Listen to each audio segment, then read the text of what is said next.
Shalom sahabat lensa kita, jumpa lagi dengan saya Eca di episode kali ini. Selamat datang kembali di podcast Lensa Kita. Podcast Lensa Kita adalah podcast singkat di mana kita akan membahas tema-tema menarik dan juga relevan dari berbagai sudut pandang. Nah, sahabat lensa kita bisa lihat settingan studio kita ini agak sedikit berbeda dari episode-episode sebelumnya. Karena di episode spesial kali ini kita nggak tanggung-tanggung, kita sudah mendatangkan dua bintang tamu. Dua ada di sebelah kanan dan kiri saya saat ini. Mari kita sambut mereka berdua. Inilah Pak Cahyo dan juga Bu Christine. Selamat datang Pak Cahyo dan juga Bu Christine. Shalom. Gimana Pak kabarnya? Baik. Ibu? Baik, puji Tuhan.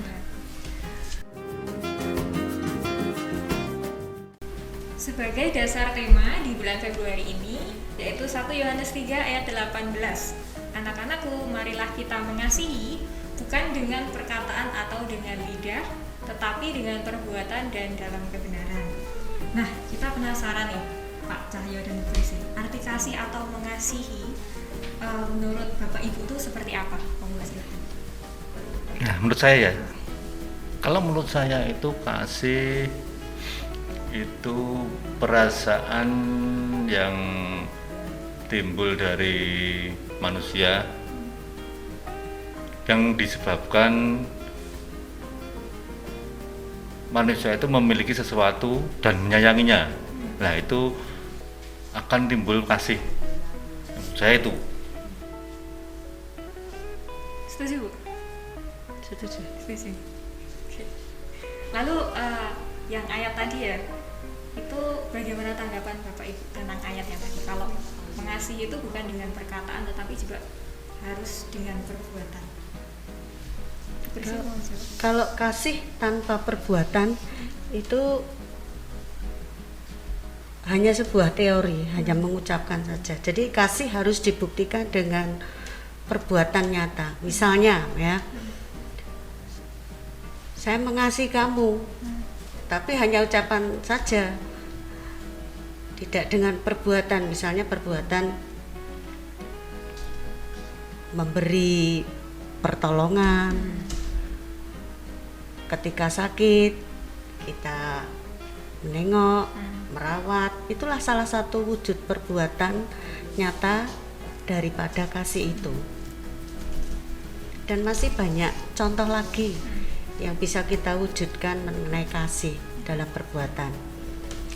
Jadi kasih tidak hanya sebuah teori, tapi harus dibuktikan dengan perbuatan di dalam kehidupan kita sehari-hari. Setuju. Saya setuju. Setuju. Kita saling Apalagi setuju. ini ya, di masa pandemi ini kita wajib juga memberikan kasih kita ke sesama, ke masyarakat yang membutuhkan.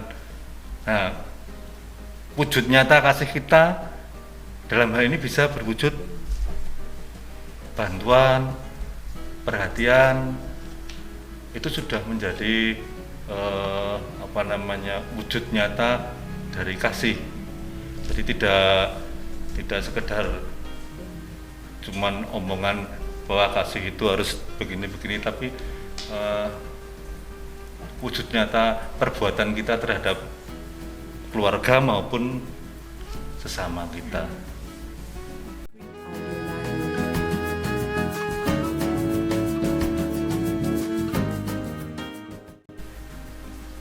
Kita pastinya juga penasaran nih Pak Cahyo dan Bu Christine tentang praktek mengasihi di dalam keluarga itu seperti apa, terutama di dalam keluarga Pak Cahyo dan Bu Christine. Sudah menikah berapa lama?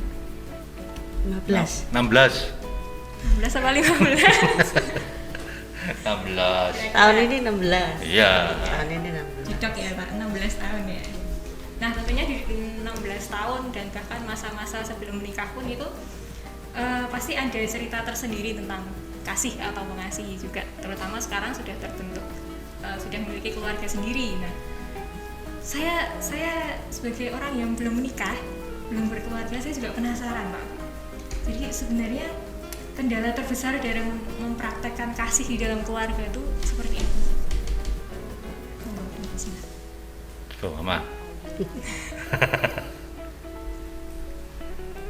Kendala terbesar dalam kita menjalankan kasih yaitu kalau tidak ada satu, misalnya komunikasi, tidak ada rasa percaya pada suami kita atau istri kita, dan juga kendala kasih itu kalau ada perbuatan salah di antara kita, kita tidak bisa mengampuni. Jadi pengampunan itu sangat berperan besar sekali dalam hubungan keluarga kami. Nah, kata kuncinya adalah pengampunan ya Bu ya? Ya, Gimana Pak? Pengampunan di dalam keluarga Bapak? Sudah saling mengampuni kah atau masih ada? Kalau pengampunan di keluarga kita sudah berjalan. Ini Bu Christine itu pengampun sekali. Kalau Pak Cahyo Pak? Ya, sudah. Memang kendalanya itu dalam keluarga, kalau tidak ada komunikasi itu kendala paling, pokoknya dalam keluarga itu kuncinya komunikasi. Komunikasi. Ketika tidak ada komunikasi, itu akan terjadi kendala dalam rumah tangga. Itu pasti. Berarti kasih dan komunikasi itu saling Ya, betul. berjalan bersamaan gitu. Itu betul. Ini ada sebuah fakta yang membuktikan bahwa kasih itu menutupi kesalahan atau tidak memperhitungkan kesalahan yang diperbuat. Nah, misalnya seperti ketika di dalam keluarga pasangan kita atau anak kita itu melakukan sebuah kesalahan, tapi karena kita mengasihi mereka, jadi kita mengampuni mereka. Seperti apa yang dikatakan Bu Christine tadi tentang pengampunan. Nah, sebagai pasangan suami istri atau sebagai orang tua, itu adakah pengalaman yang bisa diceritakan untuk membuktikan hal ini? Sekarang anaknya udah ada berapa Pak? Ada 3. Ada 3. Ada sebuah fakta yang membuktikan bahwa kasih itu menutupi kesalahan atau tidak memperhitungkan kesalahan yang diperbuat. Jadi misalnya salah seorang dari anak Pak Cahyo dan Bu Kris ini melakukan sebuah kesalahan. Lalu karena sebagai orang tua, Bapak Ibu mengampuni anaknya Bapak Ibu karena Bapak Ibu ini mengasihi anaknya, mengasihi dia gitu. Nah, seperti tadi contohnya Bu Christine bilang tentang pengampunan ya, di dalam keluarga. Sebagai pasangan suami istri atau sebagai orang tua, adakah pengalaman yang bisa diceritakan kepada sahabat dan kita tentang hal tersebut? Ya, ada pengalaman selama 16 tahun itu banyak sekali pengampunan yang dilakukan istri terutama kepada saya. Itu banyak. Ya, bisa dibilang salah satunya kalau pas saya pulang kemalaman, istri pengennya ya bisa ngobrol-ngobrol, tapi karena saya pulang malam dia jadi tidak bisa. Lah itu mesti ada kemarahan yang timbul. Tapi memang Bu Christine selalu ada pengampunan. Setuju Bu, selalu mengampuni. selalu harus. Harus. Mungkin Bu Christine ada yang ingin di-sharekan tentang pengampunan yang lain? Kalau diceritakan banyak ya saya. Satu saja tadi sudah cukup. Mungkin dari sudut pandang orang tua, misalnya salah satu dari anak Bapak Ibu ada yang melakukan seperti tadi, misalnya pulangnya terlalu malam. Belum ya, masih sekolah ya? Itu biasanya saya. Oh. Mungkin ada lagi yang tentang bagian orang tua gitu, misalnya anaknya melakukan. Ya, biasanya kalau anak itu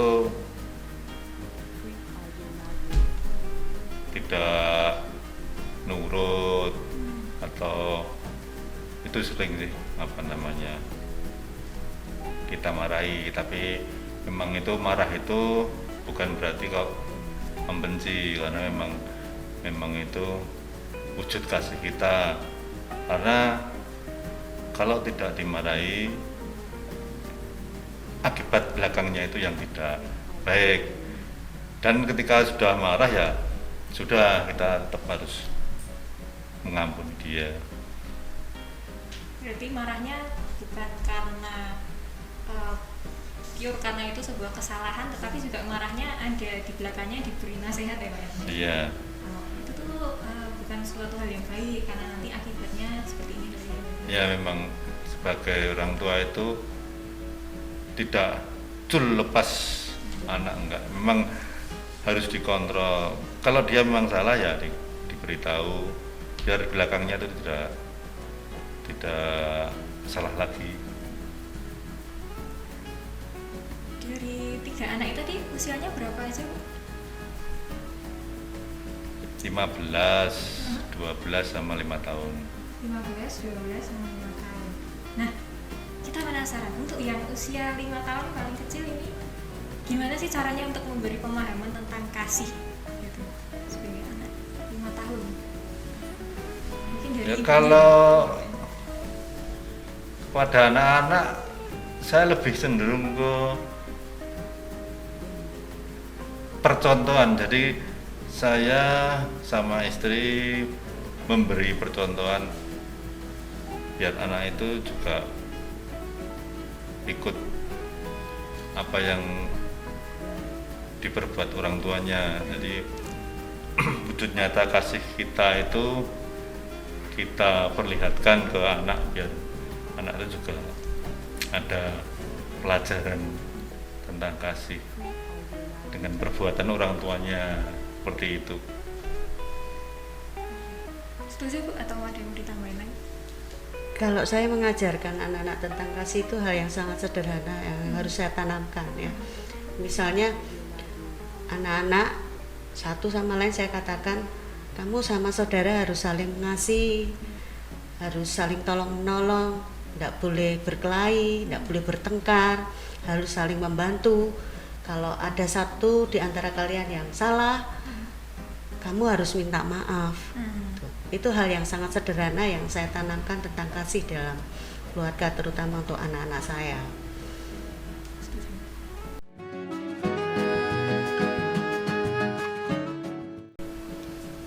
Oke, wah sudah terasa ini kita sudah sampai di penghujung acara Pak. Jadi kita ambil kesimpulannya ya dari bincang-bincang kita hari ini, yaitu kasih itu adalah sebuah perasaan yang harus diungkapkan dan tidak hanya sebagai teori saja di mulut, tapi kasih itu harus diungkapkan. Nah, ketika di dalam keluarga sebagai pasangan suami istri maupun sebagai orang tua, memang ada kendala ya di dalam keluarga, contoh-contohnya untuk mempraktekkan kasih itu. Tetapi ketika komunikasi itu dilakukan dan juga adanya pengampunan, kasih itu pasti akan terpancar antara sama anggota keluarga, bahkan kepada orang-orang di sekitar. Lalu ketika orang yang kita kasih di dalam keluarga misalnya itu melakukan sebuah kesalahan, otomatis ketika kita mengasihi mereka, otomatis pengampunan itu akan terjadi dengan sendirinya, dan itu pasti akan terjadi pengampunan. Lalu untuk anak-anak yang masih kecil, cara untuk bahkan yang sudah dewasa pun cara untuk mempraktekkan, menunjukkan, mengajari mereka bagaimana sih kasih itu, yaitu dengan peran orang tua sebagai contoh mereka, bagaimana cara mengasihi antar ayah dan ibu tuh, cara mengasihinya seperti ini. Jadi anak-anak bisa meniru, bahkan mengajarkan anak-anak dengan hal-hal yang sekecil apapun, ini loh contoh kasih itu seperti itu. Oke, terima kasih Pak Cahyo dan juga Bu Christine sudah mau menyempatkan hadir di studio kami yang ala kadarnya ini. Bagaimana Pak perasaannya bisa berbagi di podcast kali ini? Deg-degan. Saya juga Pak. Bu Christine gimana? Ya biasa. Biasa, oh udah biasa podcast ini. Terima kasih juga untuk sahabat lensa kita yang sudah setia mendengarkan podcast dan nonton dari awal sampai akhir. Jangan lupa untuk selalu pakai masker, Cuci tangan. Jaga imun. dan juga jaga iman ya. Ya. Selalu berdoa ya Tuhan. Jaga jarak. Oh iya, ini seperti Jaga kita jarak juga. ya. Ini juga nih jaga jaraknya 1,5 meter. Ikuti terus podcast Lensa Kita yang akan tayang setiap minggunya. Sampai jumpa di episode selanjutnya. Terima kasih dan Tuhan Yesus memberkati.